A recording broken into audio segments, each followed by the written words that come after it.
അമ്പലപ്പുഴ ശ്രീകൃഷ്ണസ്വാമി ക്ഷേത്രത്തിൽ 12 വർഷം കൂടിയിരിക്കുമ്പോൾ നടത്തപ്പെടുന്ന പള്ളിപ്പാന, അത് ഈ 2026 ഫെബ്രുവരി മാസം 8-ാം തീയതി മുതൽ നടന്നുകൊണ്ടിരിക്കുകയാണ്. 18 മഹൽ കർമ്മങ്ങളും വിശേഷിച്ച് അമ്പലപ്പുഴയിലെ മറ്റ് അടിയന്തരമായിട്ടുള്ള ചില വിശേഷാൽ കർമ്മങ്ങളും ചേർന്ന് 25 കർമ്മങ്ങൾ അത് വിജയകരമായിട്ട് പൂർത്തിയാകാൻ പോവുകയാണ്. ഇന്ന് പള്ളിപ്പാനയുടെ 14-ാം ദിവസമാണ്. ഈ ദിവസം ഇന്ന് വിശേഷാൽ ചടങ്ങുകൾ എന്ന് പറയുമ്പോൾ രാവിലത്തെയും ഉച്ചക്കലത്തെയും പതിവ് പൂജകൾക്ക് ശേഷമുള്ള ഓത്ത് കഴിഞ്ഞിട്ട് വൈകിട്ട് ഇന്ന് ഒരുപാട് പൂജകളുണ്ട്. അതായത് ഒന്ന് അമ്പനാട്ട് പണിക്കരുടെ മധു എഴുന്നള്ളിപ്പാണ്. വൈകിട്ടത്തെ അത്താഴ ശീവേലിക്ക് ശേഷം ഭഗവാന് പള്ളിപ്പന്തലിൽ വന്നു കഴിഞ്ഞാൽ അമ്പനാട്ട് പണിക്കർ മധു എഴുന്നള്ളിപ്പ് വരും. അതിനുശേഷം 1000 പാളയുടെ കാളിയനും ദാരിയനും വരവുണ്ട്. കോല എഴുന്നള്ളിപ്പാണ്. ഈ കോല എഴുന്നള്ളിപ്പ് പള്ളിപ്പന്തലിൽ വന്നു കഴിഞ്ഞാൽ പിന്നെ ബലിയാണ്. അവരുടെ കുമ്പളങ്ങ വെട്ടിയുള്ള നിണബലി കഴിഞ്ഞ ശേഷം വരന്മാരുടെ, അതായത് കൂത്താടികളുടെ വലിയ അടവിയാണ്. വലിയ അടവി ഈ കാളിയനും ദാരിയനും വന്നതിന് ശേഷമാണ് വലിയ അടവി നടക്കുന്നത്. വലിയ അടവിയോടുകൂടി ഇന്നത്തെ ചടങ്ങുകൾ പൂർത്തിയാകുകയും നാളെ പള്ളിപ്പാനയുടെ 15-ാം ദിവസം സമാപന ദിവസമാണ്.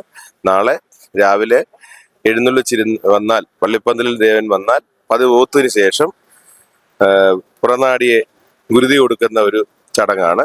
അത് പുറങ്കളത്തിൽ ഗുരുതി എന്ന് പറയും. പുറങ്കളത്തിലെ ഗുരുതിക്ക് ശേഷം കാപ്പഴിച്ചതിന് ശേഷം പള്ളിപ്പാന സമാപനം. അതിന്റെ ഫലം കുഴിയിൽ നിന്നെടുത്ത് പറത്തുകയാണ്. കോഴിയെ പറത്തി കഴിയുമ്പോൾ അതിന്റെ കോഴിയുടെ ആ പറന്നു പോകുന്നതിന്റെ ദിശ അനുസരിച്ച് ഫലസൂചനയും പറഞ്ഞു കഴിയുമ്പോൾ പള്ളിപ്പാന സമാപനമാകും. ഓരോ വ്യാഴവട്ടക്കാലവും നാടിനും നാട്ടാർക്കും ഉണ്ടാകുന്ന കാലദോഷങ്ങളും നാമദോഷങ്ങളും ആഭിചാരദോഷങ്ങളും പ്രകൃതിദോഷങ്ങൾ അടക്കമുള്ള എല്ലാ ദുരിതങ്ങളും മാറുന്നതിന് വേണ്ടിയിട്ട് മഹാക്ഷേത്രങ്ങളിൽ നടത്തപ്പെടുന്ന ഒരു കർമ്മമാണ് പള്ളിപ്പാന.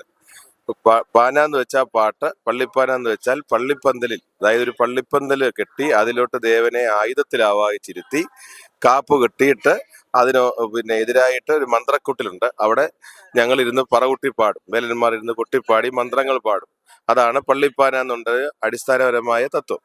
അപ്പൊ ഈ പന്തലിൽ ദേവനെ എഴുന്നള്ളിച്ചിരുത്തി പാടുന്ന പാട്ടാണ് ഈ പള്ളിപ്പാന എന്ന് പറയുന്നത്. അത് വിശേഷിച്ച് അമ്പലപ്പുഴ ക്ഷേത്രത്തിൽ 12 ദിവസമല്ല 15 ദിവസമായിട്ടാണ് പള്ളിപ്പാന നടത്തുന്നത്. പക്ഷെ സാധാരണ മറ്റു ക്ഷേത്രങ്ങളിലൊക്കെ 12 ദിവസമായിട്ടാണ് പള്ളിപ്പാന നടത്തുന്നത്. അത് നമുക്ക് അടുത്ത പ്രദേശങ്ങൾ എന്ന് പറയുമ്പം മണർകാട് ഇപ്പൊ ഈ വർഷം 2026 പള്ളിപ്പാനയുണ്ട്. അവിടെ 22 വർഷത്തിന് ശേഷമാണ് പള്ളിപ്പാന നടത്തുന്നത്. അതുപോലെ തന്നെ കടക്കൽ, കൊല്ലം ജില്ലയിലുള്ള കടക്കൽ ക്ഷേത്രത്തിൽ പള്ളിപ്പാനയുണ്ട്. പിന്നെ പണ്ട് മഹാക്ഷേത്രങ്ങളൊക്കെ പള്ളിപ്പാന ഉണ്ടായിരുന്നു. കാലാന്തരത്തിൽ അതിന് നിന്നുപോയതാണ്. ഇപ്പോൾ ഈ നടന്നുകൊണ്ടിരിക്കുന്നത് ഈ പറഞ്ഞ മണർകാടും അതുപോലെ തന്നെ കടക്കലും അതുപോലെ തന്നെ കണിച്ചോളങ്കരയും ഉണ്ട്. ഇങ്ങനെ ക്ഷേത്രങ്ങളിലാണ് പള്ളിപ്പാന നടത്തുന്നത്. പോരുവഴി മലനട ക്ഷേത്രത്തിലും പള്ളിപ്പാന കൃത്യമായിട്ട് നടക്കുന്ന ക്ഷേത്രങ്ങളാണ്. അപ്പം 12 വർഷം ഇരിക്കുമ്പോഴാണ് പള്ളിപ്പാന നടത്തുന്നത്. അമ്പലപ്പുഴയിൽ ഓരോ വർഷവും കളഭമുണ്ട്.